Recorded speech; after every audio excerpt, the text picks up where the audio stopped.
자, 오늘 아침 일찍 전에 이제 미국과의 관세 협상 타결 소식인데요. 제가 느끼는 건 사실 어제 제가 드렸던 말씀도 비슷한 맥락이에요. 협상이라는 건 일방적으로 가는 건 없다. 다만 이재명 대통령이 그 핵심을 꿰뚫어 본 느낌이 좀 있어요. 뭐냐면은 미국이 전 세계를 대상으로 지금 깡패짓 하고 있는 거 아니에요. 네. 그러면 대통령 입장에서는 그러면 트럼프가 원하는 게 뭐야? 거기 집중했던 것 같고요. 실제로 조선업 마가 플러스 마스가 이게 이제 미국 입장에서는 그런 거고 이건 이따가 다시 설명을 해드리고요. 그렇다 보니까 사실 일본보다 협상을 너무 더 잘했다라고 하는 게 나오고 있는 거고 사실 일본은 사실 줄 게 없는 거고요. 한국은 줄 게 있었던 게 주요했다고 보고 하나씩 풀어볼게요. 어쨌건 정말 협상 잘했다 이렇게 말씀드리고 우리 대통령 얼굴 한번 영화 한번 뵈겠습니다. 저 표정 아니요. 난 트럼프하고 협상해도 끌릴 네, 게 없다 이런 진짜. 느낌. 저 사진을 업무용 데스크탑에 바탕화면으로 쓰고 있거든요. 왜 그러냐면 진짜 딴 생각할 겨를이 없어. 항상 깨어 있어라. 지켜보고 있다. 그렇습니다.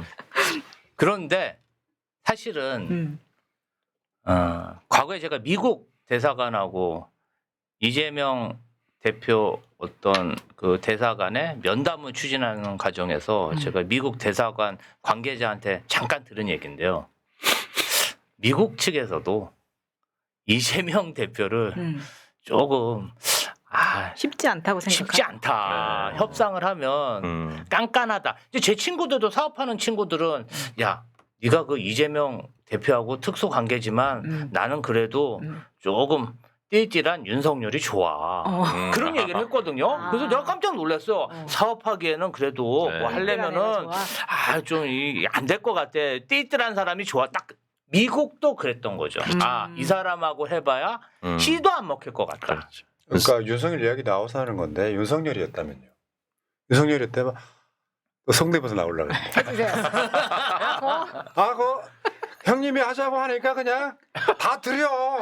그리고 트럼프 앞에서 이렇게 노래 한 곡 부르면 그렇죠. 그러니까 이게 50%까지 땡겨드려. 이게 어떻게 되냐면요. 지금 트럼프 입장에서는 윤석열이나 일본이나 이 입장이 대부분 같은 거예요. 일본 입장에서는 해달라고 하니까 다 해주자. 다 털어넣는 이런 느낌인데 실제로 보면 이게 있어요. 일본에 발표를 했던 결과물이 있었잖아요. 네. 그러니까 내가 봤을 땐 그래요. 한국이 제일 꼬레비로 한 거거든요. 8월 1일부터면은. 근데 이제 이번에 나왔던 거는 그런 느낌이 있어요. 한국이 일본, 그러니까 트럼프한테는 한국이 굉장히 중요한 대상국이었던 거예요. 한국한테 얻어내고 싶은 게 많아서 일본 거를 먼저 오픈을 했는데 한국이 똑똑하다고 느끼는 건 일본 거를 참고를 한 겁니다. 네. 일본 거는 얼기설기 쓰여 있는 거야. 나중에 트럼프 그만두면 다시 유지적인 경우가 되게 많아요. 이걸 보고 정확하게 줄 건 주고 받건 받자. 이런 생각이었던 것 같고. 그러니까 지금 이런 거 있잖아요. 뭐 이따가 국민의힘 이야기도 하겠습니다만 전 세계적으로 15%예요. 근데 25%를 올려놓고 협상이라는 걸 통해서 15%로 10% 깎아줄 테니까 니들이 줄 수 있는 건 내놔봐 이런 네. 거였는데 한국은 여러분 있잖아요. 뭐 조선업 이야기 뭐 새로 다시 하겠지만 조선 기술을 그 사람들한테 주는 게 우리 기업들한테 손해가 아니에요. 지금 현대중공업이나 하나오션 같은 경우는 미국 시장 진출하고 싶어 합니다. 근데 미국에 기술이 없는 거예요. 이 조선업이 어제 키가 될 거다라고 말씀드렸던 게 가장 적중한 것 같고 나머지는 뭐 자동차가 뭐 15%네 뭐 이거는 그다지 중요하지 않은 그러니까 우리가 다른 걸 떠나서 비슷한 수준의 나라 일본이잖아요. 지금 일본 우리가 앞서고 있단 말이에요. 경제 규모로도. 일본보다 우리가 더 못하면 욕먹을 수 있는 협상이었는데 일본보다 훨씬 더 그러니까 우리가 실제로 투자하는 건 일본의 3분의 1 이렇게 됐단 말이죠. 그러니까 지금은 윤석열이가 대통령일 때의 모양이 딱 일본의 모습이다 이렇게 생각을 하면 될 것 같아요. 그런 느낌이고 조선업에 대해서는요 이런 게 있어. 미국이 석유 나오는 나라죠. 근데 중동 같은 데 막 갖다 쓰다가 이제 자기네 걸 써야 돼요. 미국이 갖고 있는 것 중에 LNG 이거 수출을 해야 되는데 LNG 선 자체를 만들 기술이 없는 거예요. 근데 전 세계에서 우리나라가 작년에만 LNG선을 3분의 2를 팔았어요. 그러니까 전 세계 LNG선을 갖고 있는 기술이 가장 뛰어난데 미국이 최광대국이 된 거에는 제가 어제도 말씀드렸지만 해군력하고 옛날에 해상이었단 말이에요. 이걸 다시 그레이트 어게인 하겠다는 거거든. 근데 그 미국이 오고 싶어하는 건 딱 정확하게 조선업이었던 것 같고 이거 딱 던지고 나머지 부분에서는 다른 나라랑 수준 비슷하게 왔다. 그리고 이런 측면이 있죠. 지금 2주 후에 뭐 2주 안에 이제 트럼프하고 네. 이재명 대통령 만날 거라고 이야기를 하는데 거기 가서 이제 결국 서명하면서 이제 끝나는 상황이거든요. 끝나는 상황인데 우리가 우려했던 거 있어. 농산물. 농산물 그렇죠. 농산물 같은 경우는 기존에 하던 대로 그냥 그대로. 그 나중에 이제 최종 협상을 하고 서로 이렇게 도장을 찍을 때 어떤 결론이 날지 모르겠지만 우리가 우려했던 건 싹 지나가고 트럼프 눈에는 조선업만 있었던 것 같고요. 그 윤석열이 트럼프가 당선되고 나서 조선업 이야기를 했어요. 윤석열한테 트럼프가. 그러다가 내란이 일어난 거예요. 그 트럼프 입장에서는 저거 한국 조선업만 가져오면 왜? 전 세계 1등이 중국이고 거기에 버금가는 게 한국이거든요. 중국이 줄 리가 없잖아. 그 조선업을 정확한 타겟으로 잡고 있었다는 거고 저는 전략이 뭐냐면 버티는 거예요. 트럼프가 자기 속마음을 꺼낼 때까지 버티는 겁니다. 그 전략이 이재명 대통령 머리에서 나온 거고 이재명 대통령은 이 한미 관세 협상에 대해서 거의 이야기를 안 했잖아요. 그러니까 오늘 그거 있죠. 이가 흔들렸다. 네. 그리고 어떤 상황이었냐면은 미국으로 간 우리 뭐 장관들 있잖아요. 딱 보낼 때 이렇게 얘기를 합니다. 나 자는 시간 신경 쓰지 말고 계속 전화해라. 어제 거의 새벽, 보고해라. 네, 밤 3시인 것 같더라고요. 네, 새벽까지 계속. 그 조선업 관련해 가지고 미국이 왜 이렇게 조선업에 애를 태우냐면요. 사실 미국에 있는 조선업 자체가 붕괴됐습니다. 그런데 미군에서만 발주하는 군함의 1년 예산만 600억 달러, 40조가 넘습니다. 근데 그 배를 못 만드는 거예요. 산업이 붕괴돼서. 그렇지. 붕괴돼가지고. 그러니까 네. 1년에 한두 척만 만드는 거예요. 그러면 이 누구한테 지원을 받아야 되냐면 그 산업 생태가 살아있는 조선 제조업의 선진국들이 거기에 투자를 하고 그래도 조선업이 못 살아납니다. 왜냐하면 배를 만드는데 이 나사 하나, 볼트 하나 이런 것도 지금 미국에서는 못 만들. 그러니까 제조업 자체가 다 붕괴된 거예요. 그래서 한국이 미국에 진출해갖고 조선업을 부흥시키면 어차피 그 기술 요새 한국 조선업은요 용접도 사람이 하는 경우도 있지만 기계가 합니다. 로봇이? AI가요.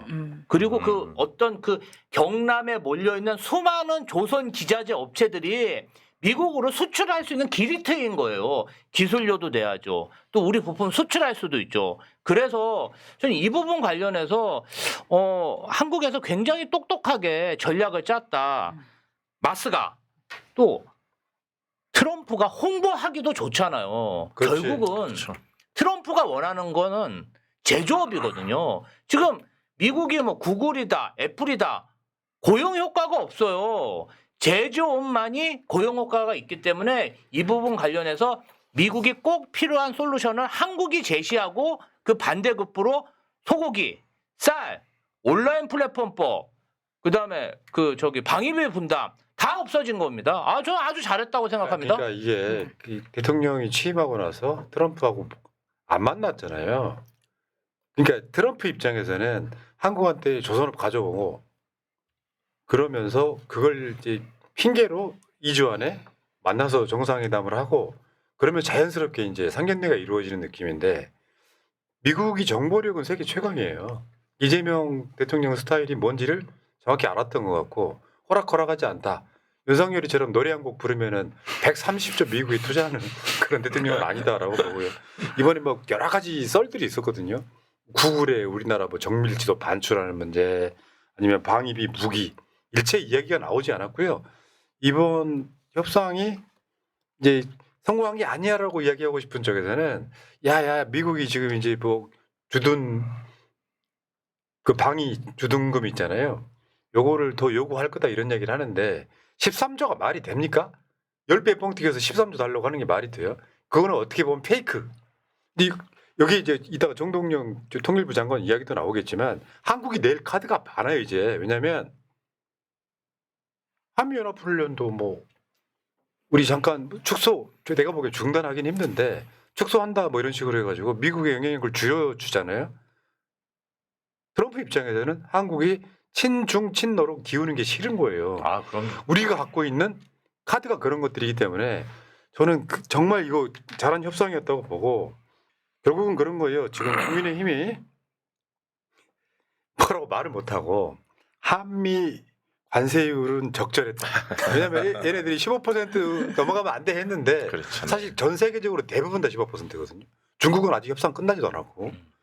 그런데 이제 뭐 농산물, 농축산물 개방 명확히 해야 된다 이런 얘기 있는데 이거는 어떻게 보면 전 세계적으로 트럼프가 갈취를 하는 상황이기 때문에 사실 저런 협상들 큰 의미가 없다. 나중에 다시 한미 FTA 상으로 돌아가야 돼요. 큰 의미는 그렇죠. 없고. 돌아가야죠. 원래는 0%였었는데 지금 그러네요. 이렇게 네, 우기고 맞습니다. 있는 거라서 자, 이재명 대통령이 오전 일찍 썼던 SNS 한번 보겠습니다. 이거 다 읽어드릴게요.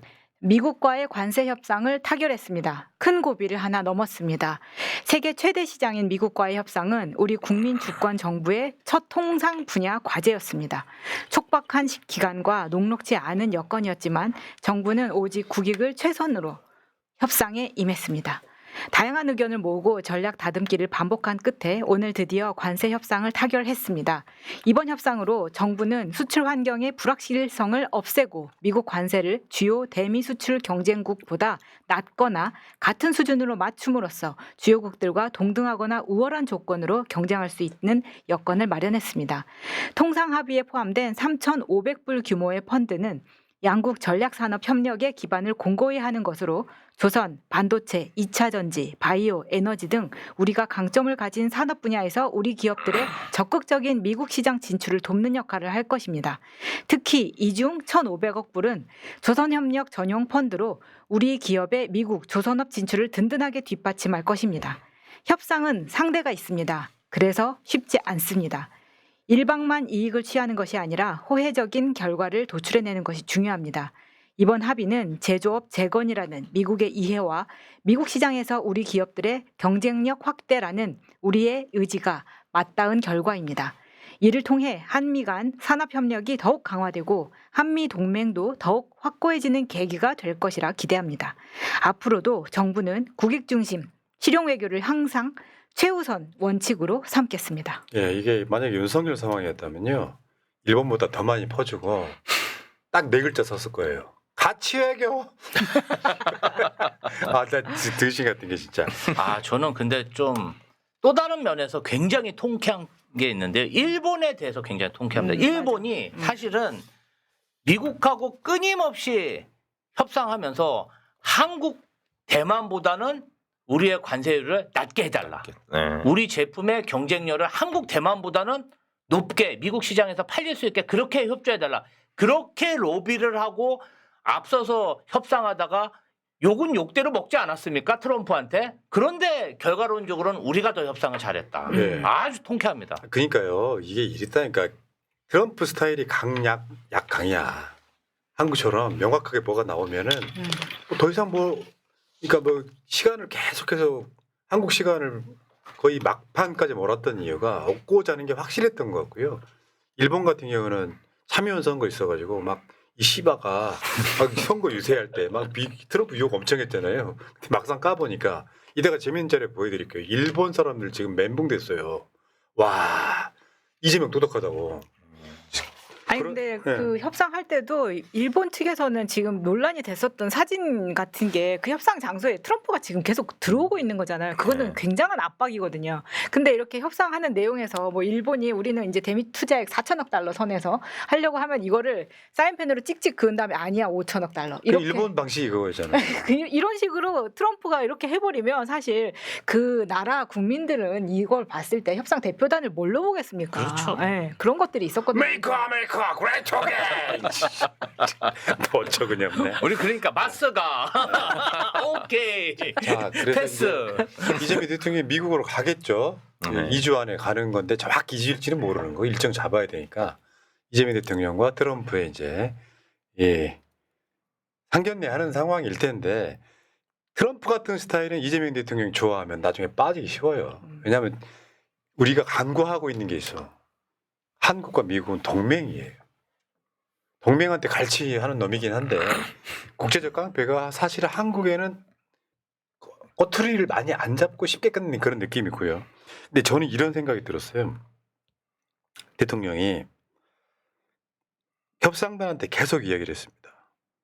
협상단은 5,200만의 대표다. 당당한 자세로 임해달라.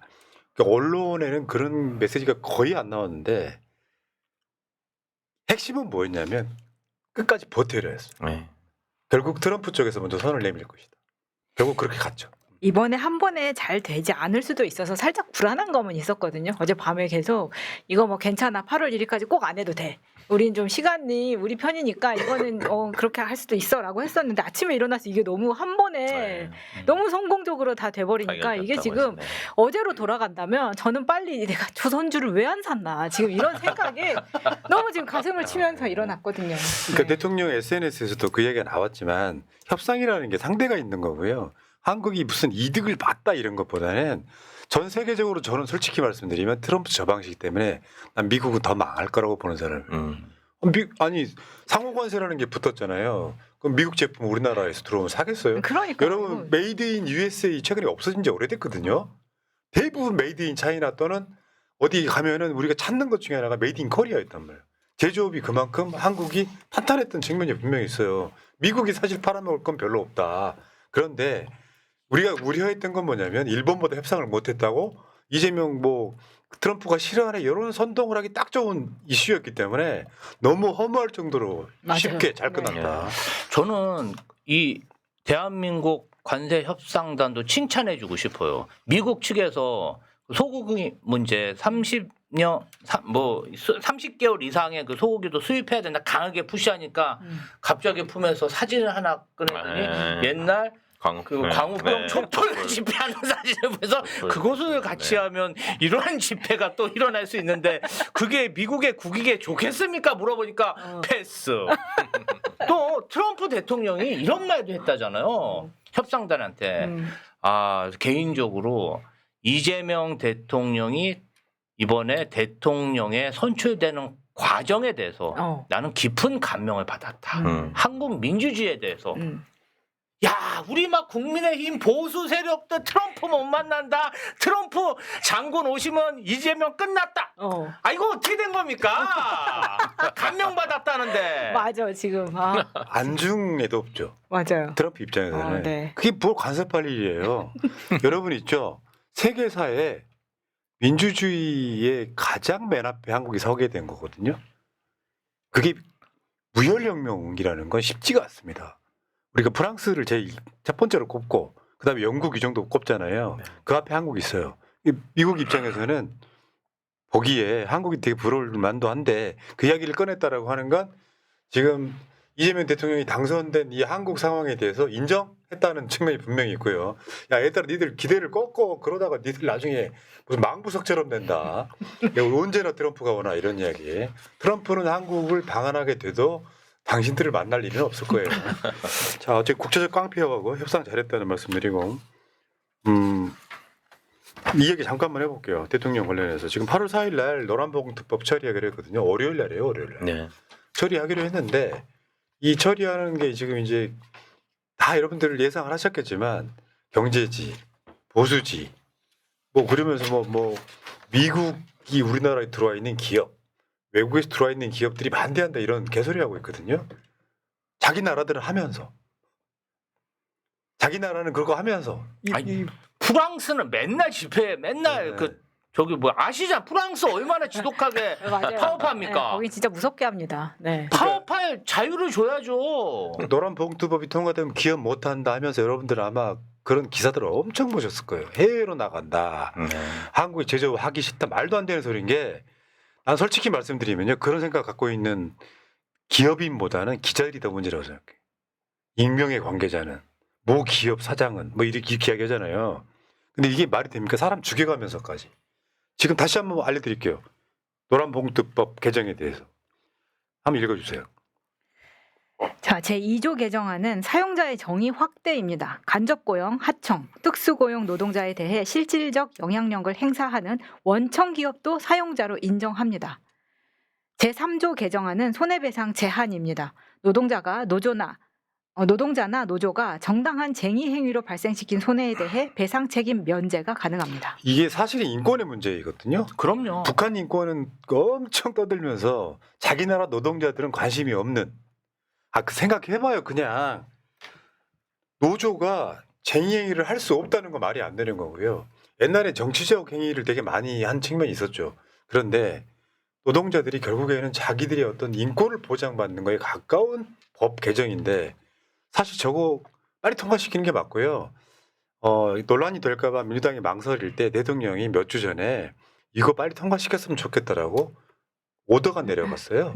민주당 입장에서 이제 월요일이면 통과가 될 것 같은데 그러면서 대통령이 어제도 그랬지 않습니까? 노동자들 생명, 인권 이야기하면서도 어제는 기업들이 부당하게 지금 뭐 여러 가지 규제에 걸려 있는 거 풀자 하면서 양쪽의 힘의 균형을 맞춰주잖아요. 맞아요. 이게 노란봉투법이 지금까지는 그 하청 기업 선에서 책임지고 끝내게끔 원청까지 안 가기 때문에 문제가 됐었는데 이제 원청 기업도 사용자로 인정한다는 건 그거는 본인들도 받아들여야 되는 면이라고 생각하고 이 손해배상 제한 같은 경우는 이 노란봉투법이 생긴 게 그때 쌍차 때문에 생긴 거였었잖아요. 그러니까 그렇게 부당하게 막 몇 명한테 수십억을 때리는 이런 식의 것을 방지하는 대신에 불법이나 폭력적인 집회까지 이걸 봐준다 이거는 아닙니다. 예, 그렇죠. 예. 그러니까 다시 한 말씀드리면 쌍차 이야기 나와서 하는 건데 쌍차에 관심 많았던 분들 지금까지도 그때 쌍용 자동차가 손해봤다고 하는 돈을 다 노동쟁의한 사람들한테 얹어요. 네. 그러니까 수억 원씩을 지금 압류당하는 상황이 됐잖아요. 그래 돌아가신 분이 그때 내 기억이 열 몇 명 됐던 네, 걸로 많으셨죠. 스스로 네. 목숨 끊으신 분이 그때 이분들 지금 그 비용 내라고 굉장히 많은 사람들이 성금을 내면서 노란 봉투에 보냈던 게 노란 봉투법의 시작이거든요. 여러분들 보시기에 대통령이 원하는 우리나라 방향은 이렇게 보시면 돼요. 지금 선진국은 됐지만 선진국형이 아닌 것들이 꽤 있는 거예요. 어느 선진국에서 노동자들이 뭐 직장 나갔다고 죽어서 돌아옵니까? 산재가 전 OECD 뭐 국가들 중에 1등 정도 되면 나라를 정상화시키고 싶은 거고요. 그리고 어저께 아까 말씀드렸던 정동영 통일부 장관이요. 대북 민간 접촉 전면 허용 제한 지침 폐지. 이거는 뭐예요? 이제 북한 사람 만날 수 있다는 거예요? 옛날에는 이제 조건을 달아가지고 만나려면 신고해라 이런 건데 네. 만나는 건 상관없다. 지금도 저거 우려가 나오고 있긴 합니다만 한국이 선제적 조치를 해야 여러분 통일하자고 주장하는 분 국민의힘 빼고는 없을 거예요. 국민의힘 무력 통일이니까 주장하면 없을 텐데 이 상황에서는 지금 대북 민간 접촉을 전면 허용한다는 건 실제로 그런 사람들이 많아진다라기보다는 제가 봤을 때는 한국이 그런 식으로 풀어주는 거죠. 지금 처벌하지 않겠다. 몇 개 북한이 받은 거 있잖아요. 대북 방송 그리고 라디오 방송 다 서로 그렇게 하고 있지 않습니까? 근데 이게 뭐 이렇게 한다고 해서 우리가 북한 주민을 바로 막 만날 수 있고 이런 게 아니라 북한에서는 이게 금지되고 있는 거잖아요. 예. 그렇기 때문에 이걸 가지고 지난 정부에서처럼 과도한 간첩몰이나 처벌 같은 걸 하지 않겠다 이 면이 맞는 그러니까 거예요. 국가보안법도 지금 손 봐야 된다고 생각하거든요. 네, 같이 해야죠. 네. 네. 그리고 여러분 그 대통령은요 말로만 하는 사람이 아니라는 게 이런 뉴스도 있었죠. 이태원 참사 합동 수사팀 떴다. 대통령이 지금 그 4대 5대 참사 유가족들 만나서 한 약속 중에 하나거든요. 근데 지금 윤석열이 계속 방해를 해가지고 이태원 특조위가 출범하긴 했지만 수사권이 없어. 그러니까 이태원 특조위 특조위도로 가되 수사팀을 만들어가지고 그 당시 위법했던 사람들 다 싹 잡아들이겠다는 거예요. 제가 지금 용산구청장을 방금 검색했는데요. 네. 7월 29일입니다. 바로 며칠 전이죠. 박희영 용산구청장 경로당 돌며 어르신 폭염 건강 챙겨. 아직도 용산구청장이라고 아직도 이런 뭐- 진짜 씨. 박희영 용산구청장 행정체험 청년의 성장 응원한다. 야, 진짜 기가 막히지 않습니까? 정말 그러니까 대통령 스타일이 스피드 같아요. 야야 뭐 언젠가 해줄게. 이 딱 그거 아니에요. 보통 사람들 언제 밥 한 번 먹자. 평생 만날 일 없는 관계거든요. 대통령이 약속하면 지켜요. 네. 그리고 이제 또 다른 뉴스 하나가 있는데 뭐냐면 청와대 관람 내일부터 중단. 간단히 말하면 그 전에 예약돼 있던 것들 어느 정도 선에서 이제 끊고 내일부터 청와대 개보수 들어갑니다. 네. 그러면 이제 어떤 상황이 될지 모르겠는데 네. 어떤 사람은 청와대 근무했던 분들은 어떤 분은 한 달이면 될 거야. 어떤 사람은 6개월 걸려도 힘들 수 있어. 보안공사 같은 것 때문에. 어쨌건 제가 봤을 때 지금 8월 달이면은 올해 안에는 청와대 들어갈 수 있지 않을까 이런 생각을 해보네요. 제가 이럴 줄 알고 청와대 3번 다녀온 겁니다. 네. 근데 조금 시간이 걸릴 수가 있어요. 그래도 막 이렇게 이사하고 이러는 게 굉장히 큰 일이라 또 국정에 공백이 생기면 안 되기 때문에 아마도 무리하지 않게 네. 시간을 충분히 가지고 이사 갈 것 같습니다. 나 청와대 이사하는 거 도울래 이런 거 하지 마세요. 저 빨간 목장갑 끼고 나와가지고 나 도와줄게 하지 마세요. 이건 전문 영역이기 때문에 네, 아무나 다른 할 수 사람들이 없죠. 있어요. 네. 참 자, 여러분 요즘 뉴스 보는 게 즐거우시죠? 마찬가지일 거라고 생각해요. 3년여 전에 윤석열 당선인은 하면서 뉴스 나왔을 때 정말 테레비 깨버리고 싶었던 그 악몽 같은 시간에 3년이 지나고 뉴스를 볼 때마다 즐겁습니다. 그건 뭐냐면은 내가 찍은 사람이 잘했을 때 느끼는 보람이에요. 효용감일 수도 있고. 여러분들이 잘 찍으신 겁니다. 트럼프와 협상 윤석열이었으면 절대 이런 결과 안 나왔어. 바람보다 먼저 누워버릴 텐데. 아니, 뭘 알아야 협상을 하죠. 그렇죠. 우리나라가 뭐가 있는지도 모를 사람인데. 예. 근데 좋은 측면 하나 있어. 트럼프가 애타게 저처럼 이야기를 했는데 윤석열이 쌩까줌으로써 우리한테 기회가 온 거야. 내가 봤을 때 그래. 자, 알겠습니다. 김병철님 출첵 반갑습니다. 최범 연락 귀엽고 사랑해요. 크크. 이건 결론이고. 오늘의 한마디는 우리는 훌륭한 두 대통령이 있어 자랑스럽습니다. 국적당 뽀개고 대한민국을 1호로 팔아먹는 영업사원 3617하고 그놈이 싸질러 놓은 걸 훌륭히 해결해 나아가는 이잼통 행님 만세. 새날 화이팅, 새날 가족 모두 화이팅, 민주당 화이팅, 오동현, 김지호 화이팅, 김혜경, 이재명, 김민석 만세. 감사합니다. 기다려 봄님 감사드리고요. 공사파님까지. 공사파님 날씨 더운데 일하지 마세요. 밖에서. 그러시면 안 돼요.